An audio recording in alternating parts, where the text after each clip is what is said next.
मी वांगणीच्या डोंगरावर फिरायला जायला निघालोय हे ऐकल्याबरोबर माझी पत्नी घाबरून म्हणाली, "तिकडे नका बाई तुम्ही फिरायला जाऊ. भुताटकी हो त्या डोंगरावर."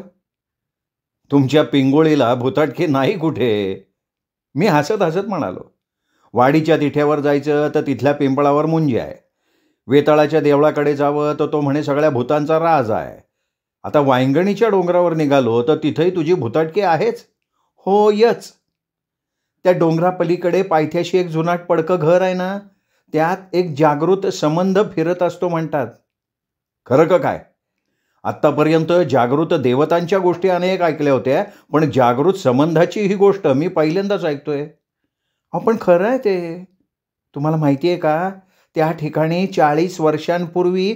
"40 वर्षांपूर्वी? अगं मग तो संबंध आता म्हातारा झाला असेल ना." "तुम्हाला ऐकून घ्यायचे का नाही नीट?" "खरं सांगू का, तू डोळे असे विस्फारलेस नका, किती छान दिसतीयस अगं." "बरं बरं बरं, मग काय काय काय झालं होतं काय 40 वर्षांपूर्वी?" "माझं डोंबल." असं म्हणून फणकऱ्यानं पाठ फिरवून ती तरातरा घरात चालती झाली. मी हसत हसत पायात वाहणा घातल्या आणि काठी घेऊन बाहेर पडलो. वाटेत मालवणच्या मोटारनं आलेलं टपाल घेऊन चाललेला गोविंदा टपालवाला भेटला. "काय साहेबानू, तुमचा टपाल हायसरच देऊ काय? माझो ते दोष फेरो आता." असं म्हणून पिशवीतनं तो टपाल काढायला लागला. टपाल म्हणजे मुंबईहून आलेलं एक वर्तमानपत्र काय ते होतं. ते घेत असताना मी त्याला विचारलं, "काय रे, वांगणीच्या डोंगराकडच्या पडक्या घरात संबंध आहे का रे?" या प्रश्नावर त्यांनी पुरवलेली माहिती मोठी विलक्षण होती. त्या माहितीची एकंदर गोळाबेरीज अशी: 40 एक वर्षांपूर्वी त्या डोंगराच्या पायथ्याशी असलेल्या घरात रमाकांत वालावलकर नावाचा एक तरुण गृहस्थ राहत होता. स्वामी विवेकानंदांचा तो भक्त होता. त्या घरात निवांतपणे राहून हिंदू तत्वज्ञानावर एक ग्रंथ लिहिण्याचा त्याचा मनोदय होता. गावात तो कुठेही कोणाच्याही घरी जात नसे. सबंध दिवसभर आपला लेखन वाचनाचा व्यासंग करावा आणि संध्याकाळी आसपासच्या डोंगरावरून फिरावं असा त्याचा कार्यक्रम लोकांना दिसे.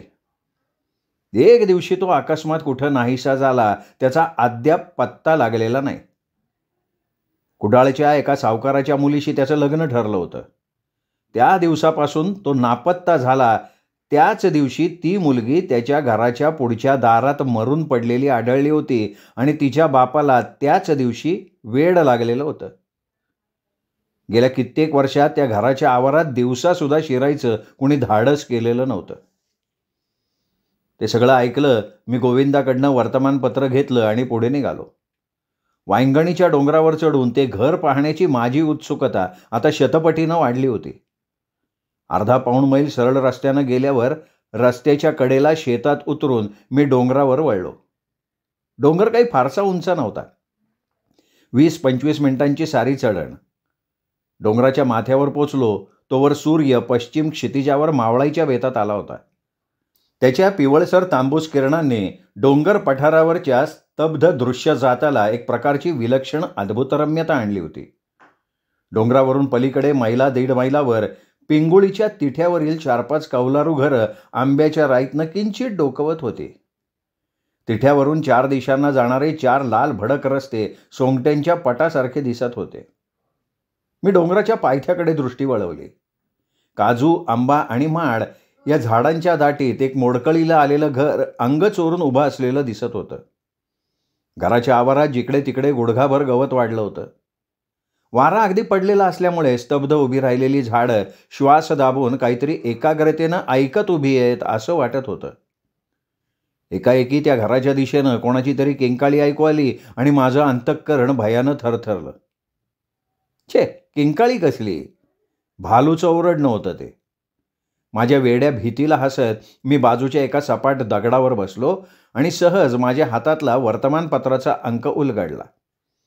पहिल्याच पानावर जाड मथळ्यात आलेल्या बातमीनं माझं लक्ष वेधून घेतलं. डॉक्टर निरंजन गुप्ता यांचा रहस्यमय मृत्यू. मुंबई, दिनांक 15 मार्च. आज सकाळी डॉक्टर निरंजन गुप्ता हे आपल्या प्रयोगालयात मरण पावलेले आढळले. सकाळी 8 वाजता त्यांचा सहाय्यक नेहमीप्रमाणे प्रयोगालयाकडे आला. दार आतून बंद होतं. त्यांनी दार खडखडवलं. मोठ्यांदा हाका मारल्या, पण कोणीही दार उघडेना असं बघून दारावर धक्के देऊन दार फोडून तो आत शिरला. आत जाताच त्याच्या दृष्टीला पडलेला देखावा इतका विलक्षण होता की काही क्षण तो हतबुद्ध होऊन जागच्या जागी खेळून उभा राहिला. डॉक्टर निरंजन आपल्या खुर्चीवर बसलेले होते. खुर्चीच्या मागच्या बाजूनं एका हाडांच्या मानवी सापळ्यानं त्यांचा गळा दाबून धरला होता. त्या सापळ्याच्या अस्थिमय बोटांच्या हातावर डॉक्टरांचे हात होते. डॉक्टरांच्या चेहऱ्यावर भीतीची भयानक कळा पसरलेली होती. डॉक्टरांचा सहाय्यक जरा भानावर आल्यानं त्यांनी ताबडतोब पोलिसांना वर्दी दिली. पोलीस कसोशीनं शोध करतायत, पण डॉक्टरांच्या या विलक्षण मृत्यूचा उलगडा अद्याप झालेला नाही. निर्जीव हाडांचा सापळा गळा दाबून त्यांचा प्राण घेईल ही गोष्ट तर सर्वथा अशक्य आहे, पण उलटपक्षी सापळ्याचे हात आपल्या गळ्यावर ठेवून त्याच्याकरवी आपला गळा दाबून आत्महत्या करण्याचा डॉक्टरांचा लोकविलक्षण विचार होता हे सुद्धा पूर्णतः असंभवनीय वाटतं.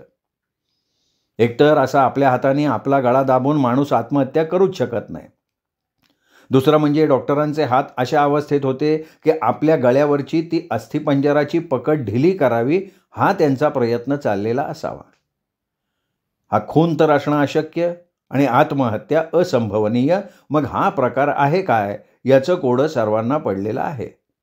यात आणखीन एक नवलाची गोष्ट अशी की डॉक्टरांच्या प्रयोगालयातला हाडांचा सापळा त्याच्या नेहमीच्या ठिकाणी एका कोपऱ्यात ठेवला होता तसाच आहे. मग हा खुनी सापळा आला कुठून?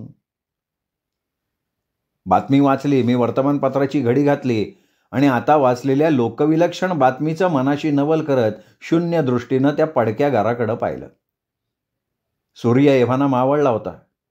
वाऱ्याची एक झुळूक आली आणि जवळजवळ असलेल्या झाडांचे शेंडे एकमेकांना बिलगले. जणू काही मी वाचलेली बातमी त्यांनाही कळून ती झाडं एकमेकांशी त्याविषयी कुजबुजत होती. मी उठलो आणि सूर्यास्तानंतरच्या धुसर प्रकाशात रम्य भीषण दिसणाऱ्या त्या डोंगरावरनं खाली उतरू लागलो. दुसऱ्या दिवशी संध्याकाळी मी नेहमीपेक्षा पुष्कळच लवकर घरातनं बाहेर पडलो. मला ते संबंधाचं घर जवळ जाऊन पाहायचं होतं. डोंगराला वळसा घालून मी घराकडे गेलो, पण त्याच्या जवळ जाताच माझी संपूर्ण निराशा करणारा देखावा माझ्या दृष्टीला पडला.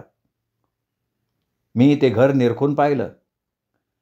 नाना तऱ्हेच्या भयानक कल्पना करून माझ्या मनाला एक तऱ्हेचा भयनिर्भर आनंद मी देईन अशी मनोराज्य करत मी त्या घरापाशी पोहोचलो होतो. पण तिथं गेल्यावर मला आढळून आलं की ते घर पार जमीनदोस्त झालं होतं. काही माणसं त्या घराच्या भिंती खणून काढत होती. माझघराची एक भिंत तेवढी अजून उभी होती, पण ती सुद्धा पाडायचं काम चालू होतं. घरफोडी करणाऱ्या कामगारांवर देखरेख ठेवणारा एक पांढरपेशा तरुण माझ्याकडे पाठ करून उभा होता. मी घराच्या आवारात शिरता क्षणी काही कामगारांचं लक्ष माझ्याकडे गेलं आणि ते कोणाकडे बघतायत हे त्या तरुणाच्या लक्षात आलं. त्यामुळे तो तरुण माझ्याकडे वळला. अरे भैयासाहेब तुम्ही इकडे कुठे? मला पाहताच अभिवादन करत तो मोठ्यानं म्हणाला. तो तरुण माझा एक जुना मुंबईचा स्नेही होता. मी महिन्याची रजा घेऊन आलोय. पण काय रे, हे घर काय विकत घेतलंस का काय तू? हो, युद्धानं धंद्यात थोडा हात दिला, मग म्हटलं आपल्या गावी एक हक्काचं आपलं घर बांधावं. अरे पण ही जागा भुताटकीची आहे, माहिती आहे ना? असू द्या हो, माझ्यासारखा खवीस इथं राहिल्यावर संबंध कोणी असेल इथे तर तो पळून जाईल ना. इतक्यात काहीतरी आवाज ऐकू आला म्हणून खणण्याचं काम चाललं होतं. तिकडे आम्ही दृष्टी वळवली. मधल्या भिंतीवर वारूळ चढून त्यानं ती उभी भिंत भरून गेलेली होती. ते वारूळ फोडून काढताना कशावर तरी टिकाव आपटून खिण्ण असा आवाज झालेला होता. काय रे वारुळात? या प्रश्नाला तोंडानं उत्तर न देता त्या कामकऱ्यानं 4 घाव घालून ते वारूळ फोडून एक लोखंडी पेटी बाहेर काढली. भिंतीतल्या कोनाड्यात असावी ती. वारुळानं झाकून गेली होती. सुमारे 9 इंच लांब आणि 6 इंच रुंद अशी ती पेटी होती. टिकावानं पेटीचं कुलूप फोडून आम्ही ते उघडून पाहिले. हरिणा जिनाच्या तुकड्यात गुंडाळलेलं एक कागदाचं पुडकं होतं. त्यात अगदी वरच्या वेष्टणावर पुढील शब्द होते, रमाकांत द वालावलकर यांची जीवनकथा. ही जीवनकथा वाचणाऱ्याला अशी शपथ आहे की त्यांनी ही कथा मार्च 1946 पर्यंत कुणालाही सांगू नये. तारीख 15 मार्च 1905. रमाकांत द वालावलकर. अरे ही त्या नापत्ता झालेल्या तरुणाची जीवनकथा. मी आश्चर्यानं उद्गारलो. माझ्या स्नेहाच्या हातनं जवळजवळ ती ओढूनच घेतली. माझी ही अनिवार्य उत्सुकता पाहून हसत हसत तो म्हणाला, तुम्हाला फार कुतूहल दिसतंय त्या पुडक्याविषयी भैयासाहेब. वाचायचं असेल तर घेऊन जा तुम्ही ते. ही पडत्या फळाच्या आज्ञा मिळाल्याबरोबर बरं आहे उद्या परत करीन असं म्हणत मी तडक घरचा रस्ता सुधारला. थोडी पावलं चालल्यावर माझ्या ध्यानात आलं की मी माझ्या मित्राची फारशी चौकशी केली नव्हती किंवा शिष्टाचार म्हणून त्याला घरीही बोलवलं नव्हतं. उद्या याची भरपाई करायला हवी मी मनाशी ठरवून टाकलं. घरी येतो तर माझे 2 मित्र वेंगुर्ल्याहून मुद्दाम मला भेटायला आले होते. त्यामुळे ती जीवनकथा मला बाजूला ठेवावी लागली. रात्री झोपायला जाईपर्यंत काही ना काही कारण उपस्थित होऊन ती मला वाचायला मिळालीच नाही. शेवटी रात्री 10:30 वाजता कंदील उशाशी घेऊन मी ती वाचायला सुरुवात केली. आता त्या जीवनकथेचा माझ्या या प्रस्तुत कथानकाशी जेवढा संबंध आहे तेवढाच भाग मी इथे तुम्हाला सांगतोय. सुरुवातीचा सगळा भाग अनावश्यक म्हणून मी गाळून टाकणार आहे. तर रमाकांत वालावलकरच्या जीवनकथेतला शेवटचा भाग. आणि यापुढे माझ्या या जीवनकथेतलं अत्यंत दुःखमय पण अद्भुत अशा एका घटनेचं मी तुम्हाला वर्णन करून सांगणार आहे. ज्या कोणाच्या हातात माझं हे लिखाण पडलं असेल त्या माझ्या वाचका माझी पुढची हकीकत वाचण्यापूर्वी प्रथम एका प्रश्नाचं उत्तर मला दे की माझ्या आत्तापर्यंतच्या जीवन इतिहासात मी मेंदू बिघडलेला वेडा माणूस आहे असं तुला कुठल्याही वेळी वाटलेलं नाही ना? मी आत्तापर्यंत लिहिलेली हकीकत संगतवार आणि सुसंबद्ध आहे ना?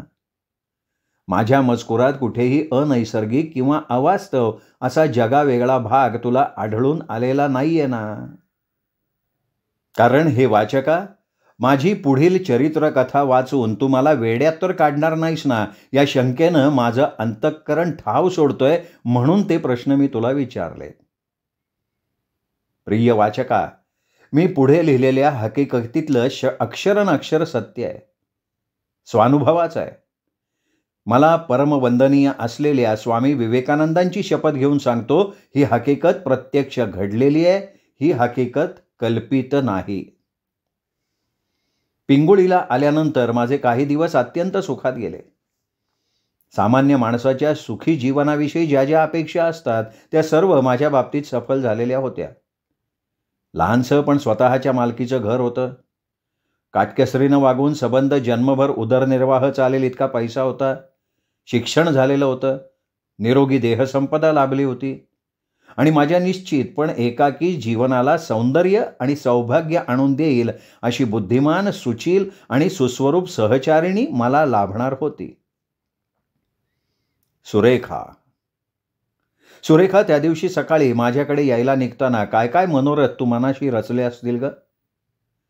जननिंदेची पर्वा न करता सकाळी उठून माझ्या घराकडे तू धाव घेतलीस तेव्हा मला भेटल्यानंतर काय काय बोलायचंय याविषयी केवढाले बेत तू मनाशी केले असतील. आणि मला भेटल्यानंतर नाही मी भलतीकडे वाहवलोच. काय झालं, सुरेखाशी माझं लग्न ठरलं होतं पण मी वेड्यासारखं एक बंधन घालून घेतलं होतं माझ्यावर. आता मी हे वेड्यासारखं म्हणतो पण त्यावेळी मला ते सर्वथा योग्य वाटत होतं. विवेकानंदांच्या ग्रंथाचा मी अभ्यास केला होता. धर्म म्हणजे केवळ शब्दांचा काथ्याकूट नसून ती प्रत्यक्ष अनुभवायची चीज आहे हे मला पटलं होतं. परमेश्वर म्हणून कुणी असेल तर तो प्रत्यक्ष दिसला पाहिजे, त्याचा याची देही याची डोळा अनुभव घडला पाहिजे असं मला वाटून राहिलेलं होतं. ती कोणती अदृश्य जी शक्ती आहे तिच्या स्वरूपाचं पुसट संदिग्ध का होईना पण निश्चितपणानं थोडं तरी ज्ञान झाल्याखेरीज लग्न करायचं नाही, तोपर्यंत ब्रह्मचर्य पाळायचं. हिंदू तत्त्वज्ञानावरचा ग्रंथ लिहिण्यासाठी म्हणून मी प्रारंभ केला होता पण ज्या तत्वांची बुद्धीला ओळख पटली होती त्यांचा प्रकाश अंतःकरणापर्यंत न पोचल्यामुळे माझं मन असमाधानी बनून राहिलेलं होतं. संध्याकाळी मी आसपासच्या डोंगरांवरनं भटकत असे. एखाद्या उंच डोंगरावर उभं राहून सभोवार दृष्टी फेकल्यानंतर मावळत्या सूर्याच्या रंगीबेरंगी किरणात दिसणाऱ्या सृष्टीच्या मनोहर स्वरूपानं माझं अंतःकरण वेडावून जाई. एकामागे एक लांब लचक पसरलेल्या डोंगरांच्या निळसर रांगा नदी नाल्यांच्या काठाकाठानं जाणाऱ्या माडांच्या हिरव्यागार राई, भातशेतांचे बुद्धिबळाच्या पटासारखे दिसणारे चौक, संध्याकाळच्या मंद मधुर प्रकाशात हंबरत घरी जाणारी गाई वासरं इत्यादी दृश्य पाहिली म्हणजे माझ्या चित्ताला कसली तरी अननुभूत आणि अवर्णनीय हुरहुर लागून राही. ही सर्व सृष्टी स्वरूप आणि मी यांच्यामध्ये कसला तरी अभेद्य पडदा आहे आणि त्यामुळे त्यांच्या केवळ रमणीय स्वरूपाचा मला साग्र अनुभव घडत नाही असं वाटून माझं मन उदास होईल. हे चराचर पदार्थ आणि माझा देह यात केवळ कल्पनागम्य नव्हे तर अनुभवगम्य एकरूपता आहे, पण ती माझ्या प्रत्ययाला येत नाही. सृष्टी स्वरूपात सावधानतेनं पण पूर्णपणे मिसळून जाता येत नाही. मग मला वाईट वाटायचं त्याचं. आणि या असमाधानी वृत्तीत मी तासन तास भटकत राहील. एकदा असाच फिरून फिरून मनाच्या अगदी त्रासलेल्या अवस्थेत मी कुडाळला सुरेखाच्या घरी गेलो. रात्रीचे 9 वाजले होते. सुरेखाचे आईवडील शेजारच्या विठ्ठल मंदिरात कीर्तनाला गेले होते. सुरेखाला बरं वाटत नव्हतं, त्यामुळे ती घरी होती. मला बघताच ती म्हणाली की इतक्या रात्री इकडे कुठे. मी काही न बोलता मुकाट्यानं ओटीवरच्या बाकावर बसलो. तिने विचारलं, जेवण झालं का तुमचं? मी मानेनं नकार दिला तर तिने घरात जाऊन मला खायचं आणून दिलं. माझं खाणं झाल्यावर मला म्हणाली, तुम्ही इथे बसू नका फार वेळ, कारण तुम्हाला तुमच्या घरी जायचं म्हणजे 3 मैल चालायला लागणार आहे. शिवाय आई बाबा कोणी घरी नाहीये, अशा वेळी तुम्ही इथे असणं लौकिकात बरं दिसणार नाही. हे ऐकलं मी उसळलो आणि म्हणालो, अच्छा, म्हणजे तुला मी नकोसा झालाय का? माझा हा अन्यायाचा अनपेक्षित आक्षेप ऐकल्याबरोबर सुरेखा भेदरली. माझ्या डोक्यात त्यावेळी काय वेळ शिरलं होतं कोण जाणे. मी एकदम तिला म्हणालो की सुरेखा, तू उद्या सकाळी माझ्याकडे आलं पाहिजे. तिने आश्चर्याने विचारलं, कशासाठी? काही कारण काही नाहीये. म्हणजे काय बाई, मुद्दाम असं जनरीतीला सोडून का वागायचं आपण? काय झालंय काय आपल्याला आज? मला काही झालेलं नाहीये, पण तुझा पती म्हणून जर मी तुला खरोखर हवा असलो तर सकाळी उठून कोणत्याही निमित्तानं तू माझ्याकडे ये. मी काही तुला तिथे राहायला सांगत नाहीये.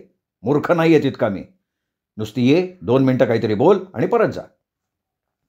यावरती काय म्हणते हे ऐकूनही न घेता मी बाहेर पडलो.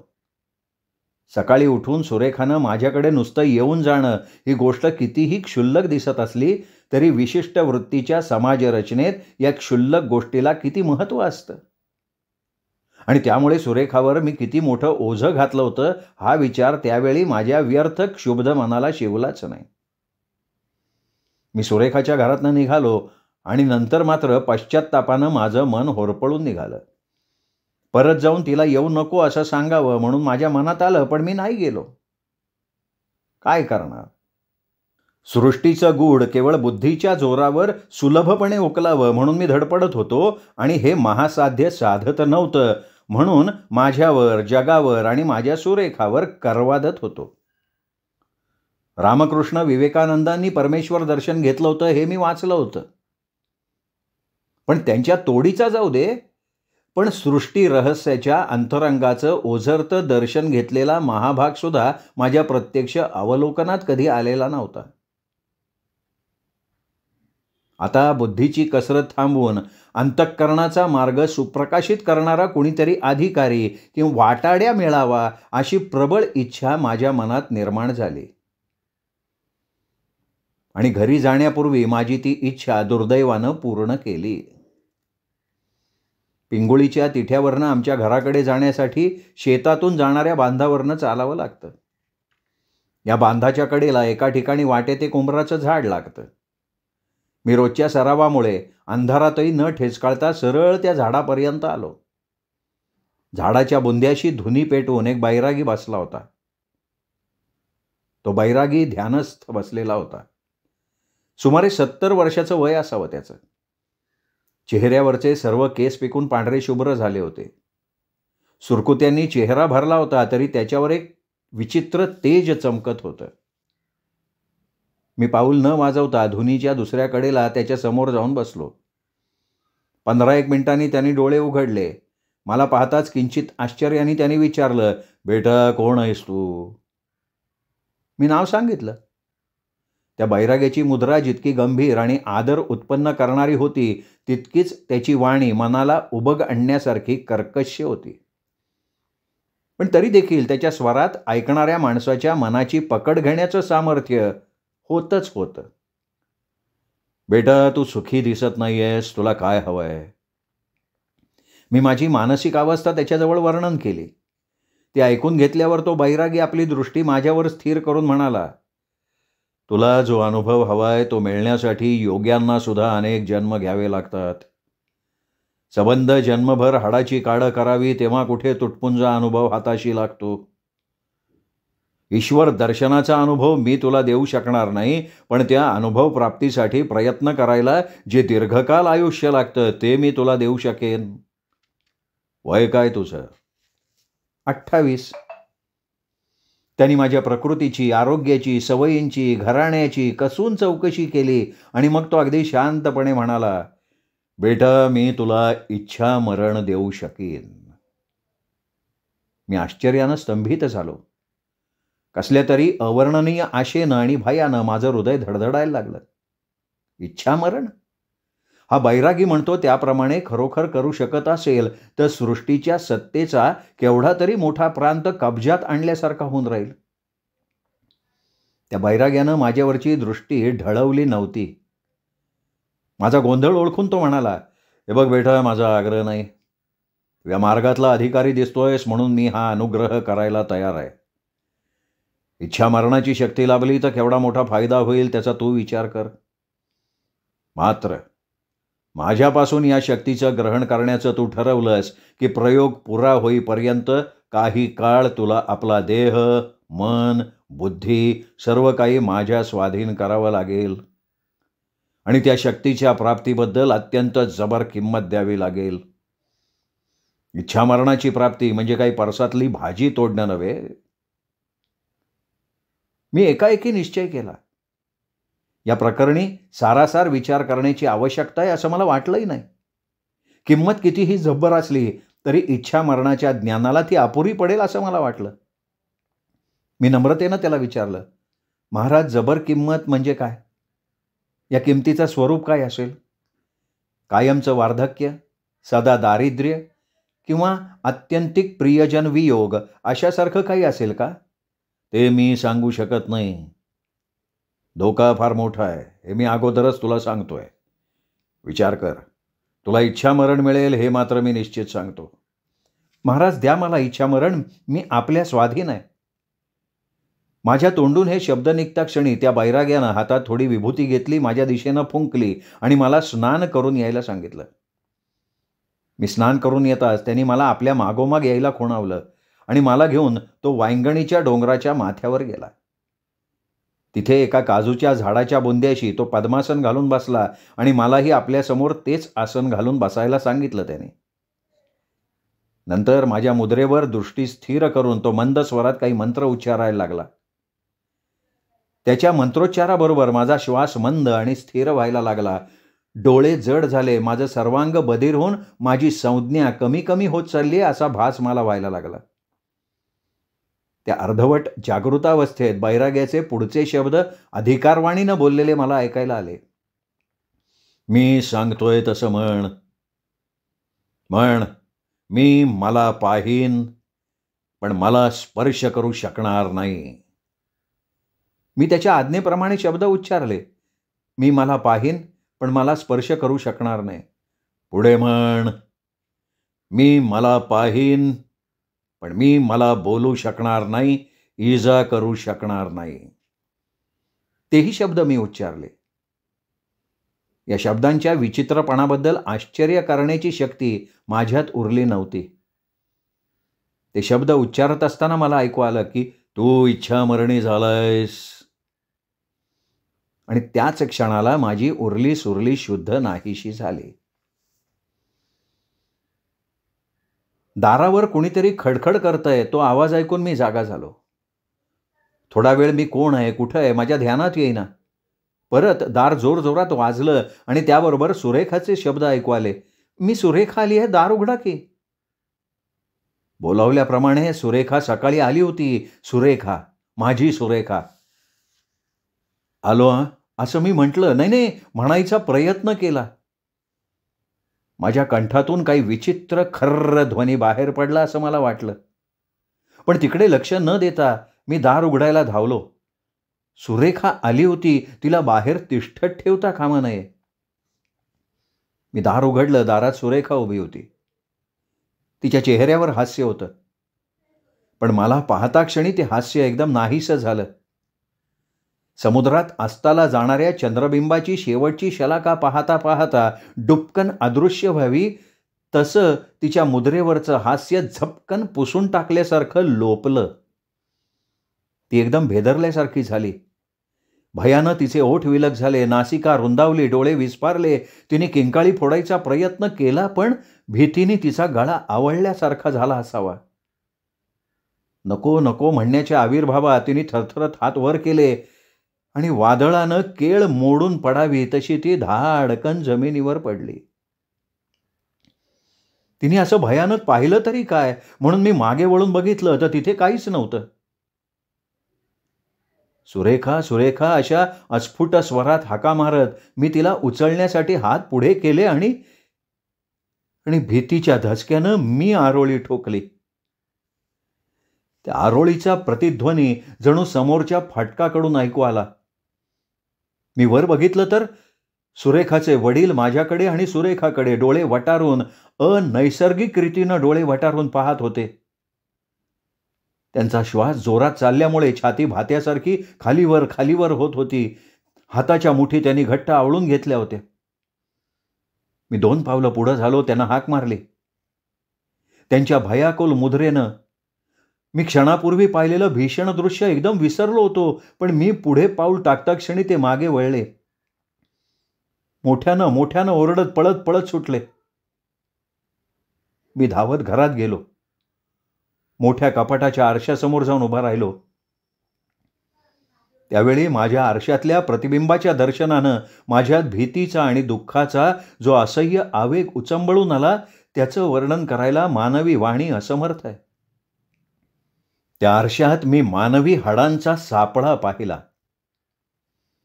मला माझ्या व्यक्तिमत्वाची जाणीव होती, पण रमाकांत वालावलकर म्हणून जो देह ओळखला जात होता त्याचं ते संपूर्ण प्रतिबिंब नव्हतं. त्या देहावरचं चर्म मांस अदृश्य झालेलं होतं आणि केवळ अस्थिपंजर देह तेवढा अक्षरशः शिल्लक होता. मला दिसत होतं पण डोळे नव्हते. 2 भेसूर भोकं होती.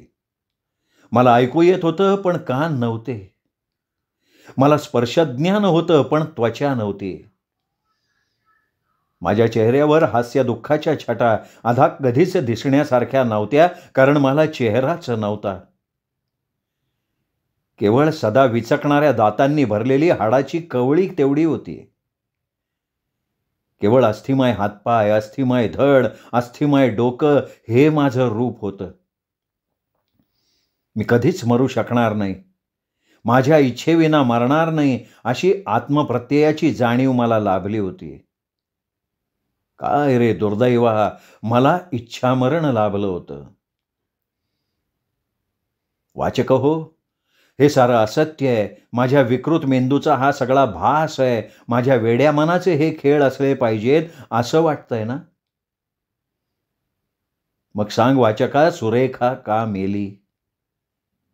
तिच्या वडिलांना वेड का लागलं?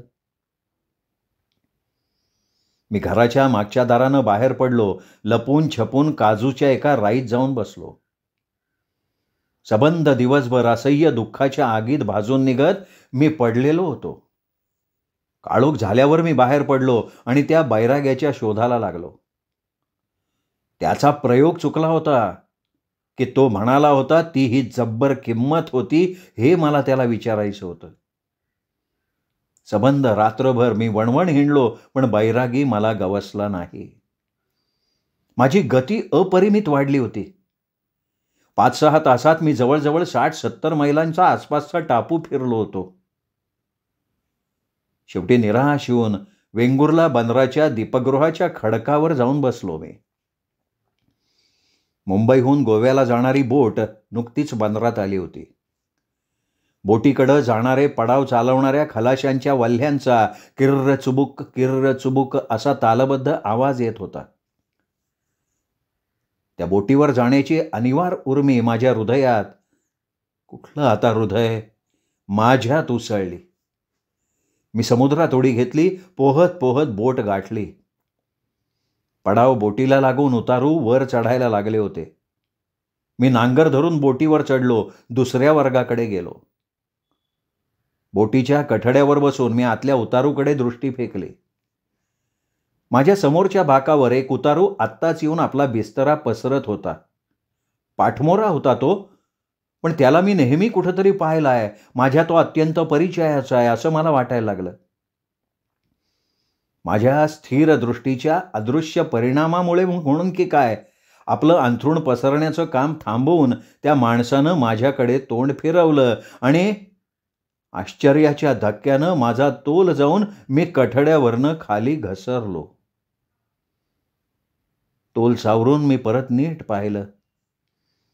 तो माणूस शांत, सस्मित, निर्विकल्प मुद्रेनं माझ्याकडे बघत होता. मला आश्चर्याचा धक्का बसण्याचं कारण हे की तो माणूस मीच होतो. माझ्या पुढ्यात रमाकांत वालावलकर शांत, सस्मित, निर्विकल्प मुद्रेनं उभा होता. काही बोलावं म्हणून मी पुढे गेलो, पण माझी वाचा बसल्यासारखी झाली. माझा तो निष्फळ प्रयत्न बघून तो माणूस हसला आणि म्हणाला, त्याचा काहीही उपयोग व्हायचा नाही. बोलताना त्या माणसाचे दात दिसले आणि माझ्या डोक्यात लख्खकन प्रकाश पडला. तो माणूस म्हणजे माझ्या देहाची कात पांघरलेला बैरागी होता. तो मला उद्देशून म्हणाला, तुला इच्छामरण हवं होतं ते मी दिलं. मला नवा अव्यंग देह हवा होता तो मी घेतला. आता आणखीन 40 वर्ष नव्या देहाची उठाठेव मला करायला नको. माझ्या अज्ञानाचा फायदा घेऊन त्या बैराग्यानं आपला डाव साधला होता. याच्या प्रयोगामुळे सुरेखा, माझ्या प्रीतीसाठी जननिंदेची पर्वा न करणारी सुरेखा भीतीनं हृदय फाटून मेली होती. माझ्यातला सारा द्वेष उफाळून आला. त्या बैराग्याला हाल हाल करून मारायला तो मला प्रेरणा द्यायला लागला, पण मी वचनात गुंतलो होतो. मीच म्हटलो होतो ना की मी मला पाहीन पण मला स्पर्श करू शकणार नाही. मी मला इजा करू शकणार नाही. माझी कथा संपली वाचका. आणखी 40 वर्ष मी हा अस्थिपंजर राखणार आहे. माझ्या सुरेखाच्या मृत्यूचा सूड, माझ्या सर्व आशा आकांक्षांचा सूड उगवल्याखेरीज मी हा लोक सोडणार नाही. माझ्या देहाची कात आहे तोवर मी माझ्या वैर्याला काहीही करू शकणार नाही.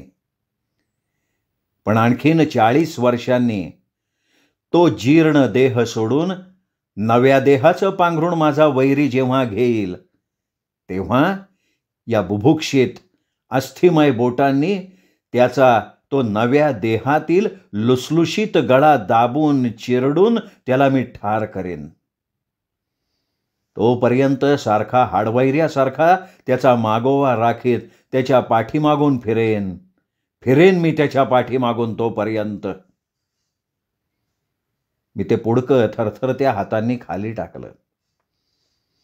शून्य दृष्टीनं कंदिलाच्या जळत्या ज्योतीकडे पाहत बसलो. वाऱ्याच्या झुळकेनं कंदिलाजवळचं वर्तमानपत्राचं पान फडफडलं. त्याच्या पहिल्याच पानावर जाड मथळ्यात बातमी छापलेली होती, डॉक्टर निरंजन गुप्ता यांचा रहस्यमय मृत्यू.